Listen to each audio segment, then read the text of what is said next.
Hi friends, welcome back to my channel. మీరు కనుక నా ఛానల్ ఫస్ట్ టైం చూస్తున్నారా అయితే సబ్స్క్రైబ్ చేసుకోండి. అలాగే పక్కన ఉన్న బెల్ ఐకాన్ని క్లిక్ చేసేయండి ఫ్రెండ్స్. ఈరోజు ఎపిసోడ్ అయితే సూపర్గా అదిరిపోతుంది.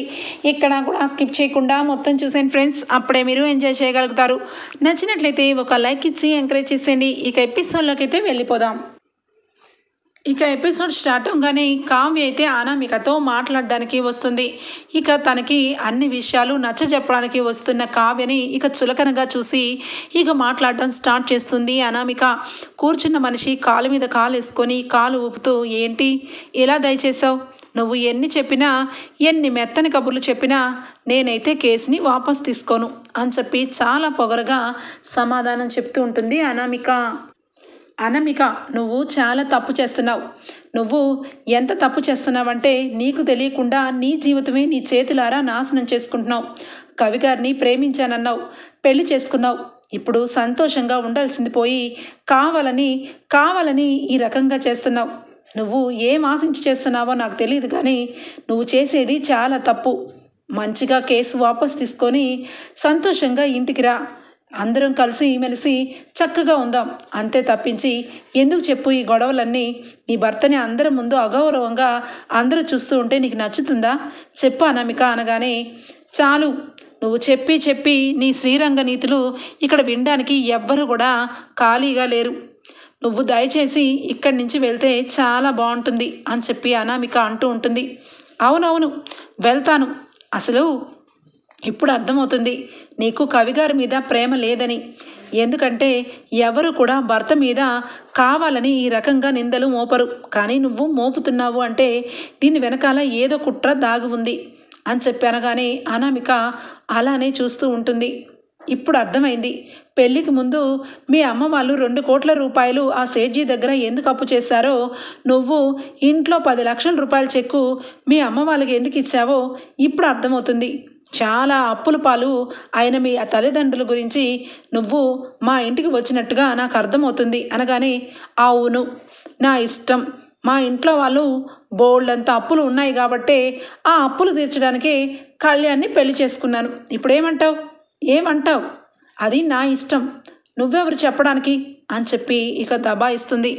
సరే అయితే, నాకు ఇప్పుడు అర్థమైంది.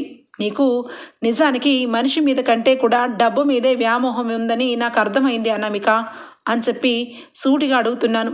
ఇప్పటికీ మించిపోయింది లేదు. నువ్వు కవిగారు ఇద్దరూ కలిసి చక్కగా కాపురం చేసుకొని ఉండాలని నేను కోరుకుంటున్నాను. కాబట్టి నువ్వు వచ్చి కేసు వాపస్ తీసుకొని అందరి ముందు కళ్యాణ్కి సారీ చెప్పి ఇంటికి వచ్చేసి, నువ్వు నా చెల్లి లాంటి దానివి అనగానే, చూడు కావ్య, నువ్వు నా అక్క అయితే కాదు, నేను నీకు చెల్లెలు లాంటిదని నువ్వు చెప్పుకోవడం తప్పించి నేను మాత్రం ఏ రోజుకి ఒప్పుకోను. ఇక కళ్యాణ్ గురించి అంటావా? నేను ముందే చెప్పాను కదా, నాకు కావలసినంత వరకు డబ్బే ముఖ్యం. ఆ డబ్బు నాకు కావాలి కాబట్టే కళ్యాణ్ జీవితంలోకి వచ్చాను. ఆ తర్వాత ఏదో విధంగా పెళ్లి చేసుకున్నాం, అంతే. అంతకు మించి నాకు కళ్యాణ్కి ఎలాంటి సంబంధము లేదు. వెళ్ళి నువ్వు మీ మరిది ఇద్దరు కూడా సూక్తులు చెప్పుకొని బ్రతికిపోండి అని చెప్పి ఇక మొహం మీదే తలుపు వేసి వెళ్ళిపోతుంది అనామిక. ఇక కావ్య చాలా బాధపడుతుంది.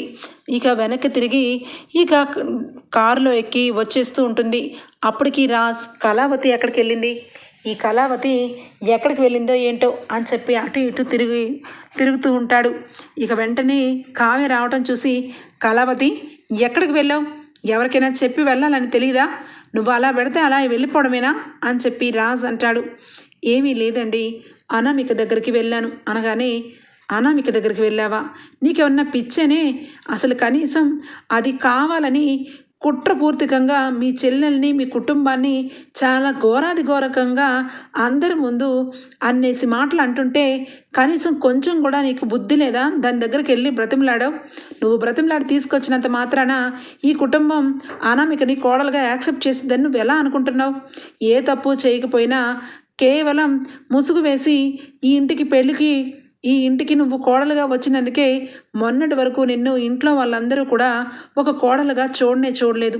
అలాంటి అనామిక అలాంటిది అనామిక ఇంటి పరువు మొత్తం బజార్నికి ఇచ్చి ఏమి తప్పు చేయని అప్పు అలాగే కళ్యాణ్ని చాలా ఘోరంగా అవమానించింది. ఇక అంతేకాకుండా తన మూలంగా కేవలం నన్ను కళ్యాణ్ని చూసావు కదా కోర్టు దగ్గర ఏ విధంగా సన్మానం చేశారు. ఇదంతా ఎవరి మూలంగా? ఆ అనామిక మూలంగా. అలాంటి అనామికని ఇంకా ఇంటికి కోడలను చేద్దామనే చూస్తున్నావా? నువ్వు ఈ విషయంలో అస్సలు కలగజేసుకోవద్దు కళావతి. నువ్వు మాయ విషయంలో అమ్మని డాడీని మమ్మీని కలపాలని చాలా ప్రయత్నాలు చేసావు. ఆ ప్రయత్నంలో ఒక అర్థం ఉంది. కానీ అనామికని కళ్యాణ్ని కలపాలనే ప్రయత్నం మానుకో. ఎందుకంటే నీకు ఎంతైనా కళ్యాణ్ మరుదైనా నీ కడుపులో పుట్టిన బిడ్డ లాంటి వాడని నువ్వు చాలా సందర్భాల్లో చెప్పావు. వాడు కూడా నిన్ను కన్న తల్లిలాగే చూస్తున్నాడు. చూస్తూ చూస్తూ వాడి గొంతు కోయాలని చూస్తున్నావా? ఆ అనామికని బ్రతిమలాడుకుంటూ వచ్చావా? అదేమో కోర్టులో అందరి ముందు చాలా ఘోరంగా మన కుటుంబాన్ని అవమానిస్తుంటే అలాంటి దాన్ని తీసుకొచ్చి నెత్తిన పెట్టుకుంటావా? ఇంకెప్పుడు కూడా అనామిక దగ్గరికి వెళ్ళావని తెలిస్తే మాత్రం నేను అస్సలు ఊరుకోను అని చెప్పి రాజు అయితే చాలా కోపంతో లోపలికి వెళ్ళిపోతాడు. ఇక వెంటనే కావ్య ఏం చెయ్యాలి? అసలు అనామిక గురించి ఈయన చెప్పిన మాటలన్నీ నిజాలే.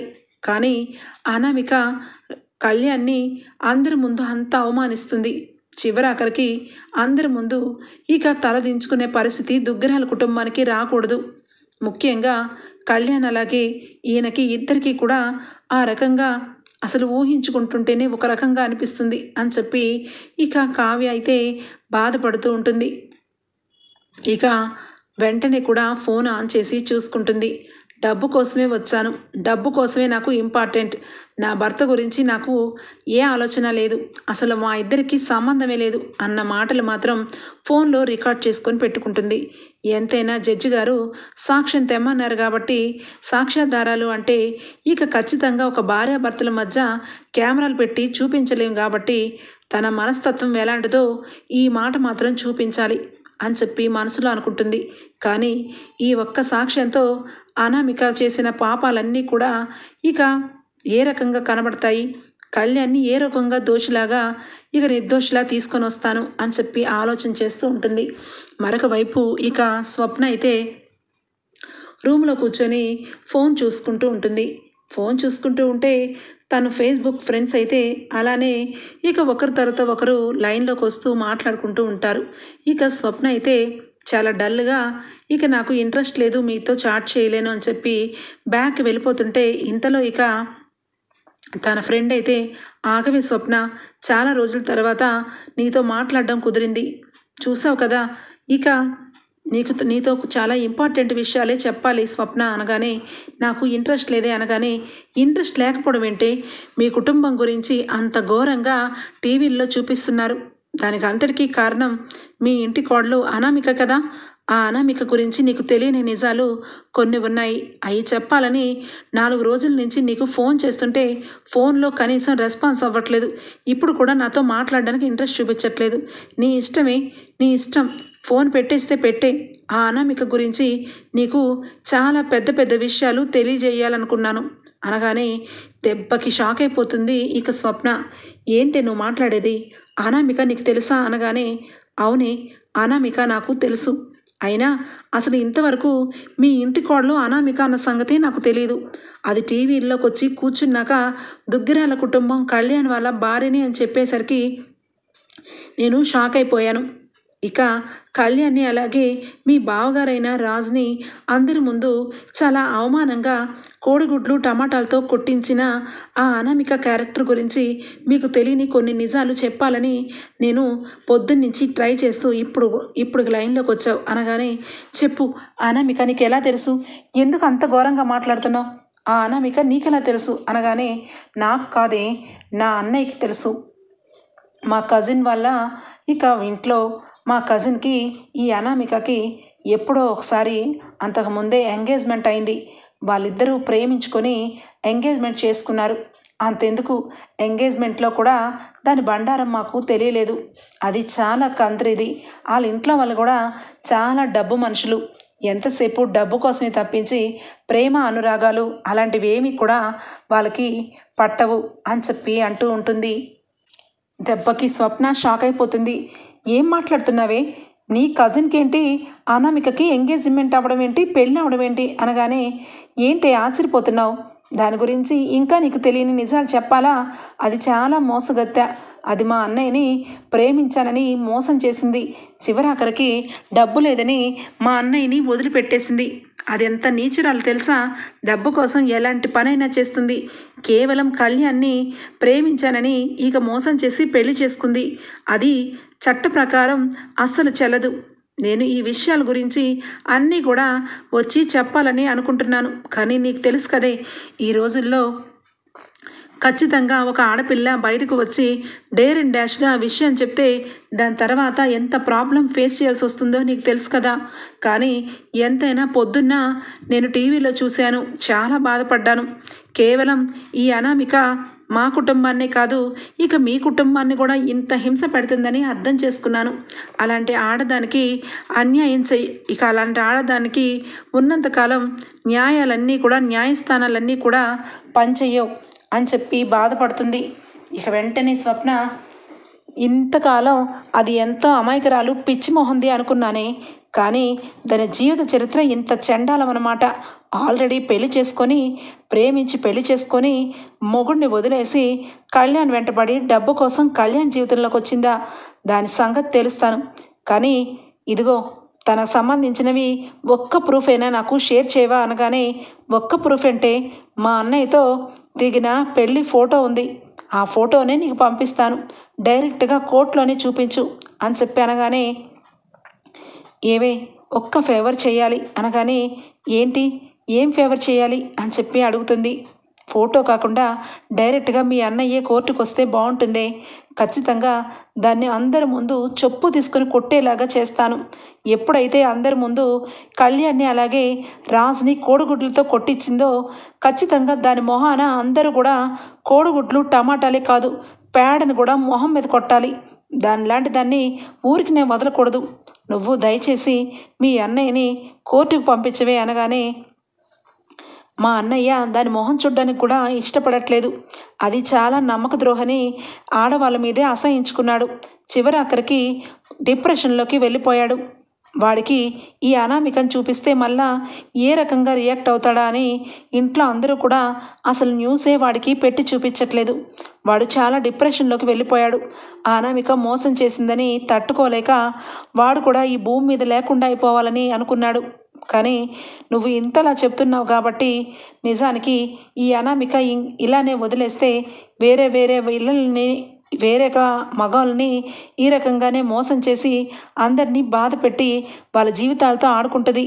కాబట్టి ఏదో ఒక రకంగా అన్నయ్యకి చెప్తానే అని చెప్పి అంటుంది. లేదు, చెప్పడమే కాదు, ఖచ్చితంగా కోర్టుకి రావాలి. కోర్టుకు వచ్చి అందరి ముందు అనామిక భర్త నేనే అని చెప్పి విత్ ప్రూఫ్లతో అందరి ముందు చూపించాలి. దీని నిర్వాహకం మొత్తం కూడా జడ్జి గారి ముందు తెలియజేయాలి. అది చేస్తేనే దారిలోకి వస్తుంది అని చెప్పి స్వప్న వెంటనే కూడా విషయం తెలుసుకొని ఇక రాజ్ అలాగే ఇక కావ్య దగ్గరికి పరుగున వస్తుంది. వచ్చి, రాజ్, కావ్యది అనగానే, ఏంటి స్వప్న, ఏంటి అంత తొందరపడుతున్నావు, ఎందుకు అంత ఇదిగా ఆవేశపడుతున్నావు అనగానే, ముందు కావ్య ఏది అని చెప్పి అనగానే ఈ లోపల కావ్య వస్తుంది.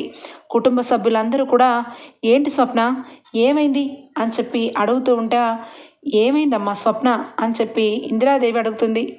మీకు తెలియని విషయాలన్నీ కూడా ఇప్పుడు చెప్పబోతున్నాను, విని అందరూ కూడా ఇక ఈవిడి గారి కోడల గురించి తరించండి అనగానే ధాన్యలక్ష్మి, స్వప్న ఏం మాట్లాడుతున్నావు, నా కోడల గురించి తప్పుగా మాట్లాడు, ఒప్పుకుంటాను, కానీ పదే పదే ఆవిడ గారిని నేను నెత్తిన పెట్టుకున్నానని ఇంకాస్త కారం మీద పుండు మీద కారం చల్లేలాగా మాట్లాడద్దు అని ధాన్యలక్ష్మి అంటూ ఉంటుంది.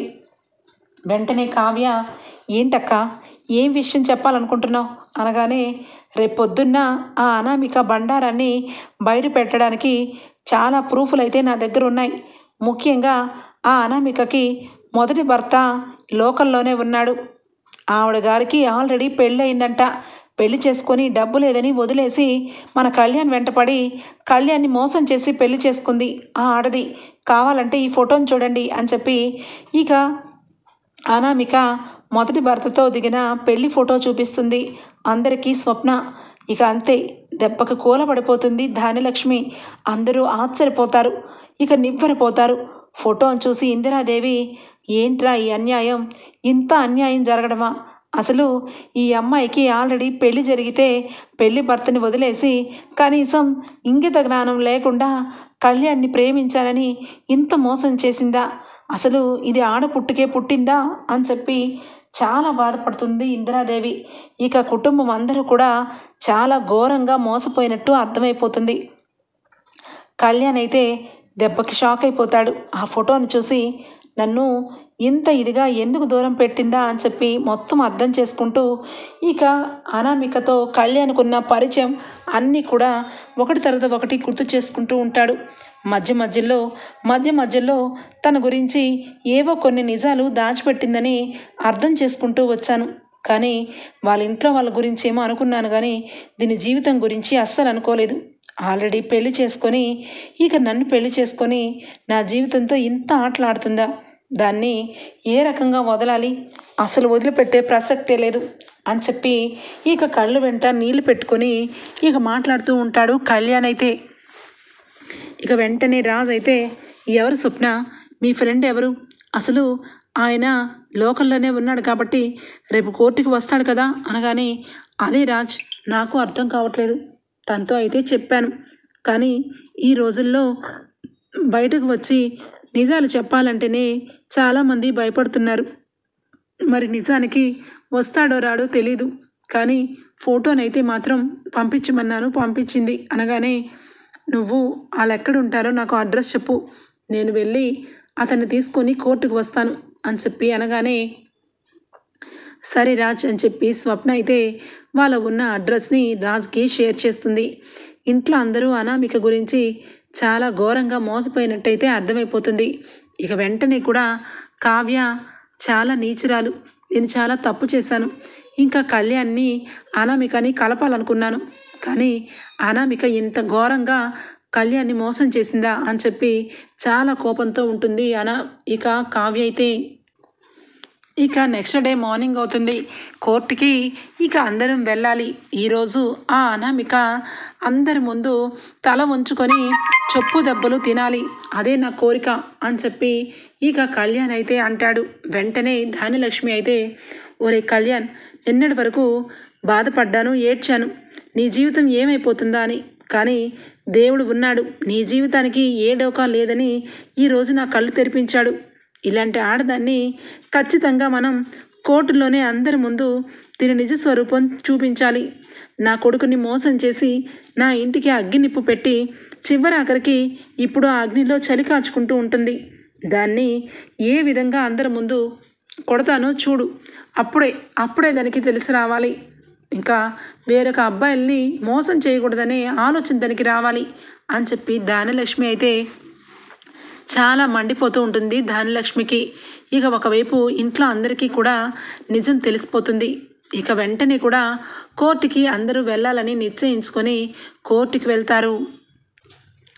ఇక వెంటనే కూడా రుద్రాణి, ఒరే రాహుల్, అనామికకి కాల్ చేసి మాట్లాడదాం అనగానే, మనకెందుకు మమ్మీ, దానికి పెళ్ళయిందంట, కళ్యాణ్ని మళ్ళా మోసం చేసింది అనగానే, అవును నిజమే, కానీ ఆ అనామికని ఇప్పుడు ఖచ్చితంగా కోర్టులో గెలిపించాలి అంటే తన మొదటి భర్తని కోర్టు వరకు రాకుండా చెయ్యాలి, అంటే అనామికకి ఈ విషయం చెప్పాలి, అప్పుడే కదా కథ మంచి మలుపు తిరుగుతుంది అని చెప్పనగానే, అదేంటి మమ్మీ, అనామికకి మొదటి భర్త పెళ్ళైన వాడిని మనం ఏ రకంగా ఆపగలం?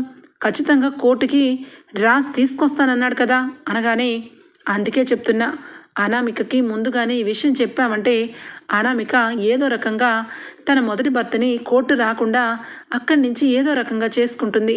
అప్పుడు దుగ్గిరాల కుటుంబం అందరి ముందు తలదించుకొని కళ్యాణ్ అలాగే రాజ్ అవమానంతో కంపెనీ బాధ్యతల్ని తీసుకోలేక కృంగిపోతారు.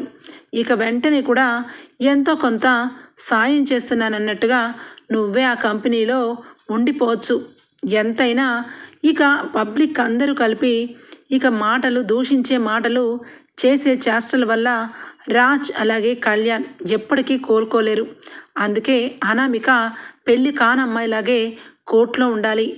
ఎంతైనా కూడా మనకి అనామిక బయట మనిషి అయినా, కళ్యాణ్ ఇంట్లో మనిషి అయినా మన స్వార్థం మనం చూసుకోవాలిరా. ఇప్పుడు గనక అనామిక మొదటి భర్త వచ్చాడంటే మాత్రం కోర్టుకి ఖచ్చితంగా కళ్యాణ్కి, రాజ్కి ఇక సమాజంలో గౌరవ మర్యాదలు పెరిగిపోతాయి. ఇక ఒక్కసారిగా రాజ్కి, కావ్యకి గౌరవం పెరిగిపోయి ఇక ఇద్దరు కూడా ఇక కంపెనీలో కూర్చొని ఒక ఏలిగేస్తారు. అప్పుడు నువ్వు నేను ఇద్దరం కూడా ఇన్నాళ్ళలాగే ఇంట్లో పడి అలా అనే ఉండాలి. ఏమంటావు అనగానే, మమ్మీ నువ్వు సూపర్, నిజానికి మనకి మంచి జరుగుతుంది, అది ఏ రకంగా అయినా పర్వాలేదు, మనకి మంచి జరిగితే చాలు అన్న స్వభావం మాత్రం చాలా బాగుంది మమ్మీ అని చెప్పి ఇక అనామిక మొదటి భర్తని కోర్టుకి రానివ్వకుండా ఉండాలి అంటే ఖచ్చితంగా అనామిక జాగ్రత్త పడిపోవాలని అనామికకి ఇన్ఫర్మేషన్ పాస్ చేస్తుంది రుద్రాణి.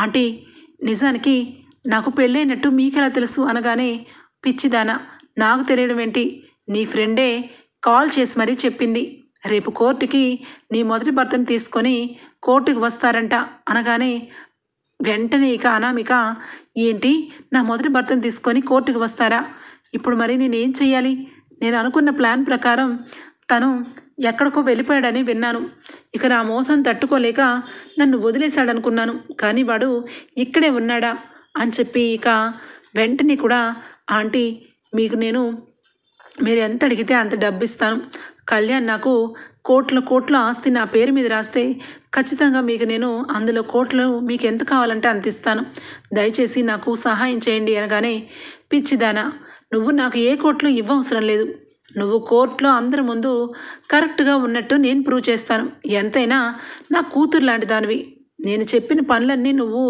కరెక్ట్గా చేసావు కాబట్టి ఈ రోజుకి నీకు ఈ రకంగా ఆస్తి దక్కేలాగా నేను చేస్తాను, కాబట్టి నువ్వు ఒక పని చెయ్యి, ఇక నీ మాజీ భర్తని నేను ఏదో రకంగా తప్పిస్తాను, కోర్టులో నీకు పెళ్ళయిందని ప్రూఫ్లు చాలా చూపిస్తారు, కానీ అవన్నీ మాఫింగ్లని నువ్వు ఎట్టి పరిస్థితుల్లోనూ ఒప్పుకోవద్దు, వాళ్ళు ఎట్టి పరిస్థితుల్లోనూ నీ భర్తని తీసుకుని రాలేరు, సరిపోయిందా, నేను చెప్పింది గుర్తుపెట్టుకో అని చెప్పి అనామికకి చేయి కలిపి అనామిక ద్వారా ఆస్తిని కొట్టేయాలని ఇక కాపు కాసుకొని కూర్చున్న రాహుల్, రుద్రాణి ఇక మాజీ భర్తని ఇక తప్పించే ప్రయత్నం చేస్తారు. ఇక స్వప్న వాళ్ళ ఫ్రెండ్ని అలాగే వాళ్ళ అన్నయ్యని ఇద్దరిని కూడా ఇక వాళ్ళిద్దరు కోర్టుకి బయలుదేరి కారులో వస్తూ ఉండగా కారు యాక్సిడెంట్ చేయిస్తుంది రుద్రాణి.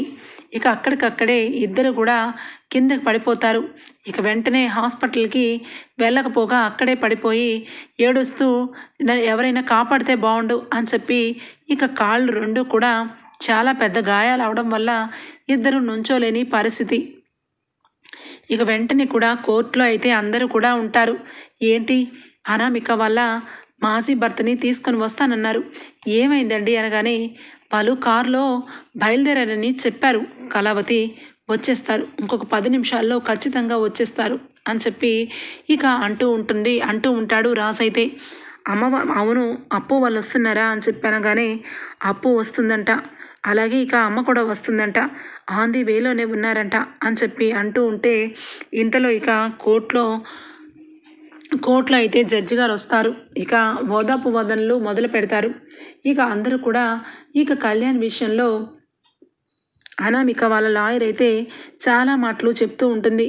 తను తప్పు చేశాడని, ఇక అక్రమ సంబంధం పెట్టుకున్నాడని, నా క్లయింట్కి అన్యాయం చేశాడని ఇక పదే అదే మాటలు రిపీట్ మోడ్లో చెప్తూ ఉంటే జడ్జి గారు, ఇంతకీ మీ ఇద్దరికి చిచ్చిపెట్టిన అమ్మాయి ఎక్కడుంది, ఆ అమ్మాయిని ప్రొడ్యూస్ చేయండి అని చెప్పి అనగానే ఇక అప్పు కూడా అప్పటికప్పుడే ఇక టెన్షన్గా పరుగు మీద ఇక వస్తుంది. మొత్తానికైతే అప్పు తన వైపు ఏ తప్పు లేదని, తనని కావాలనే ఈ అనామిక అందరి ముందు తప్పుడు మనిషిలాగా సృష్టిస్తుందని, చివరాఖరికి ఇక ఈ ఆస్తి మొత్తం కాజేయాలని చాలా పెద్ద ప్లానే వేసిందని చెప్తూ ఉంటుంది. నీకెలా తెలుసమ్మా తన ఆస్తి కోసం వచ్చిందో లేదంటే ప్రేమించి వచ్చిందో, నువ్వు ఫ్రెండ్వి కదా, ఫ్రెండ్లా ఉండు, అంతకు మించి నువ్వెందుకు మాట్లాడుతున్నావు, చాలా మంచి ఫ్రెండ్షిప్ నీది, అందుకే కదా హోటల్లో నీ ఫ్రెండ్తో ఉన్నావు అనగానే, జడ్జి గారు దయచేసి ఒక ఆడపిల్ల ఏదో చెప్పిందని మీరు నమ్మకండి, అవన్నీ కూడా పచ్చి అబద్ధాలు, నేను ఏ తప్పు చేయలేదు, నేను కళ్యాణ్ చాలా మంచి ఫ్రెండ్స్. కానీ మనసులో నేను ఒక్కసారి కళ్యాణ్ మీద మనసు పడ్డాను. కానీ కళ్యాణ్ ఎప్పుడైతే అనామికని పెళ్లి చేసుకున్నాడో అప్పటి నుంచి నా మనసులోంచి కళ్యాణ్ని తీసేశాను. కళ్యాణ్ నాకు బెస్ట్ ఫ్రెండ్ మాత్రమే. ఒక ఆడ మగ ఇద్దరు ఫ్రెండ్షిప్ చేస్తే ఈ లోకం ఇంత ఘోరంగా ఆలోచిస్తుందని ఇప్పుడు అర్థమైంది సార్ నాకు. ఇంకా హోటల్ సంగతి అంటారా, ఆ హోటల్లో మేమిద్దరం తప్పు చేయడానికి వెళ్ళలేదు. మేమిద్దరం ఇక మా పర్సనల్ విషయంలో కుటుంబం గురించి వెళ్ళాము. దానికి సంబంధించిన విషయాలన్నీ కూడా మీకు నేను ఈరోజు చెప్తాను అని చెప్పి మాయ అనే వ్యక్తి గురించి మేము వెళ్ళాము. కానీ అక్కడ జరిగిన సిచ్యువేషన్ వేరు. ఈ రుద్ర ఈ అనామిక కావాలనే నన్ను అలాగే కళ్యాణ్ని అందరి ముందు ఈ రకంగా క్రియేట్ చేయాలని చేసింది. కావాలంటే రాము అనే వ్యక్తి తన అకౌంట్లో డబ్బులేసి తనకి ఇదంతా కూడా చెప్పింది. రాము రా రాము అని చెప్పి మొత్తం రాము చేత చెప్పిస్తుంది. ఇక అప్పు అయితే ఇక వెంటనే కూడా ఇక రాజు అయితే ఏడి ఎక్కడ ఈ అనామిక భర్త అని చెప్పి ఇక ఎదురు చూస్తూ ఉంటే ఇక కళ్యాణ్ అలాగే అప్పు ఏ తప్పు చేయలేదని జడ్జి గారికి ప్రూవ్ అయిపోతుంది. ఏమ్మా అనామిక, ఏం పనులివి? నీ భర్తని నీ గుప్పెట్లో పెట్టుకోవాలని వేరొక అమ్మాయి జీవితాన్ని నాశనం చేస్తావా? ఏం పద్ధతి అది? అయినా ఏ రకంగా నువ్వు ఇలా ఒక అమ్మాయి మీద ఇంత ఎలిగేషన్ వేసావు? నువ్వు చేసిన తప్పు అంతా కూడా ఆల్రెడీ దొరికిపోతావని తెలిసి కూడా ఇంత ధైర్యంగా వాళ్ళ మీద నింద వేస్తావా? అసలు నువ్వు ఏం కోరుకుంటున్నావు అనగానే వెంటనే లేదు జడ్జి గారు, నేను చేసింది తప్పే. ఒక ఆడపిల్లని ఈ రకంగా చేశాను. నా మనసు పూర్తిగా నేను నా భర్త కావాలనుకుంటున్నాను. నా భర్త కోసమే నేను ఇదంతా చేశాను అని చెప్పి ఇక తబా ఇచ్చేస్తూ ఉంటుంది. ఇక కళ్యాణ్ అయితే జడ్జి గారు, నేను ఆ అమ్మాయితో కలిసి కాపురం చేయలేను. నన్ను హింసిస్తుంది. ఇక తనకి బాగా అనుమానం ఎక్కువ, అలాగే డబ్బు పిచ్చి. అలాంటి అమ్మాయితో నాకు జీవితం సెట్ కాదు. దయచేసి నాకు ఆ అమ్మాయికి విడాకులు ఇప్పించండి అని చెప్పి కళ్యాణ్ అయితే కోరడం జరుగుతుంది. ఎట్టి పరిస్థితుల్లోనూ విడాకులు ఇవ్వను. ఎందుకు ఇవ్వాలి? నేను ఇవ్వనంటే ఇవ్వను. తీసుకొని వెళ్తే తీసుకొని వెళ్ళు, లేదంటే తీసుకొని వెళ్ళని పక్షంలో నీ ఆస్తిని మొత్తం నాకు రాసివ్వు, అప్పుడే నేను నీకు విడాకులు ఇస్తాను అని చెప్పి భవన్లో ఉండి శబదాలు చేస్తూ ఉంటుంది. వెంటనే లాయర్ వచ్చి అనామిక గారు ఏం మాట్లాడుతున్నారు? ఇది కోర్టు అనగానే వెంటనే ఇక నువ్వు నీ తల్లో జేజమ్మ ఇవ్వాలే అని చెప్పి అంటూ సౌండ్ వినిపిస్తుంది. ఒక్కసారిగా వెనక్కి తిరగానే వీల్ చైర్లో ఇక అనామిక మాజీ భర్త ఎంటర్ అవుతాడు. నువ్వెంత నీచురాలువో నీ సంగతి మొత్తం చెప్పేస్తానని నాకు యాక్సిడెంట్ చేయిస్తావా? జడ్జి గారు, ఇది నా భార్య. ఇది నన్ను మోసం చేసి సంవత్సరంన్నర క్రితం నాతో పెళ్లి చేసుకొని డబ్బు లేదని నన్ను వదిలేసి చీటింగ్ కేసి వెళ్ళిపోయింది. అక్కడ ఇక ఊటీలో పెళ్లి చేసుకున్నాం మేము. కావాలంటే ఈ ఫోటోలన్నీ చూడండి. దీని సంగతి మొత్తం కూడా ఈ ఫొటోస్లో మీకు అర్థమైపోయి ఉండొచ్చు. ఒక భర్త ఉండగా వేరొక అబ్బాయిని ప్రేమించి పెళ్లి చేసుకొని ఆ అబ్బాయి జీవితంలోకి వెళ్ళి వాళ్ళని టార్చర్ పెట్టి కేవలం డబ్బు కోసమే ఆ మనిషితో కాపురం చేస్తున్నట్టు నటించింది. ఇది కిలాడి అని చెప్పి చెప్తాడు మొదటి భర్త. ఇక వెంటనే కోర్టు అంతా ఆశ్చర్యపోతుంది. ఇక కావ్య కూడా మొత్తం కూడా తను రాత్రి వెళ్ళిన మాటలు, అలాగే తను మాట్లాడిన మాటలు మొత్తం కూడా ఇదిగోండి జడ్జి గారు, మీరే అన్నారు కదా కోర్టుకి సాక్ష్యాలు కావాలని. ఇక ఏదో రకంగా తన మెంటాలిటీని మీరే చూడండి.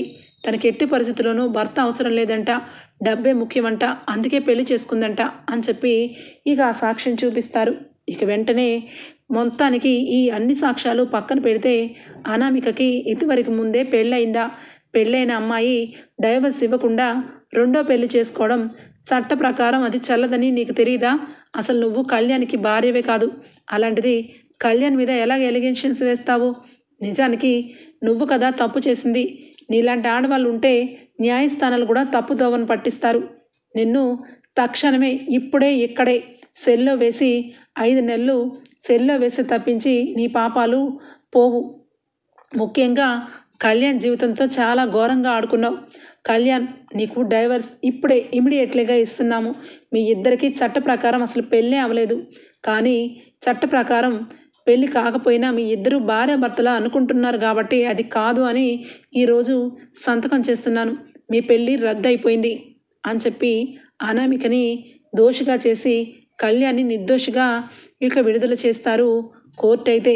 అనామిక మోసాన్ని బట్టబయలు చేసిన ఇక స్వప్న అయితే చెంప మీద చెళ్ళుమని కొట్టి నీ భార్య నీ భర్తని పెట్టుకొని ఊరి మీద ఎవరైతే కోటీశ్వర్లో వాళ్ళని ప్రేమించినట్టు నటించి వాళ్ళ డబ్బుని నీ తల్లిదండ్రుల కోసం అప్పుల కోసం తీర్చుకోవడానికి చాలా పెద్ద ప్లాన్ వేశావు, కానీ నాకు దొరికిపోయావు. మొదటి నుంచి నాకు నీ మీద అనుమానమేనే, కానీ ఇంత ఘోరంగా ఒడికడతావని అస్సలు అనుకోలేదు అని చెప్పి స్వప్న అయితే వాళ్ళిద్దరికీ ట్రీట్మెంట్ చేయించి మరీ కోర్టుకి తెచ్చినందుకు స్వప్నని కోర్టులో అందరూ మెచ్చుకుంటారు. ఇక అప్పు గురించి కూడా జడ్జి గారు చాలా డేర్ అండ్ డాష్గా ఈ అమ్మాయి కోర్టుకి వచ్చి తన గురించి కరెక్ట్గా ప్రూవ్ చేసింది అని చెప్పి అప్పు గురించి, అలాగే కావి కూడా అనామిక ఏ రకమైన మనస్తత్వమో జడ్జి గారికి కళ్ళకి కట్టినట్టుగా ఫోన్లో చూపించినందుకు కనకం ముగ్గురు కూతుర్ని జడ్జి గారైతే చాలా గొప్పగా మెచ్చుకుంటారు. కనకం కళ్ళమ్మట ఆనంద బాష్పాలు వస్తాయి. కోర్టు దృష్టిలో ఇక అప్పు అయితే చాలా మంచిది, తన క్యారెక్టర్ని కావాలనే బురద చల్లింది అని ఇమిడియట్లీగా న్యూస్లో పెట్టి అందరి ముందు న్యూస్ వాళ్ళకి మహిళా మండలికి అందరికీ కూడా క్షమాపణ చెప్పమని జడ్జి గారైతే తీర్పు చెప్తారు. ఓకే ఫ్రెండ్స్, ఎపిసోడ్ అయితే ఇంతటితో ఎండ్ అయిపోతుంది. మీకు కనుక నచ్చినట్లయితే ఒక లైక్ ఇచ్చేయండి friends. Bye, take care, thank you for watching.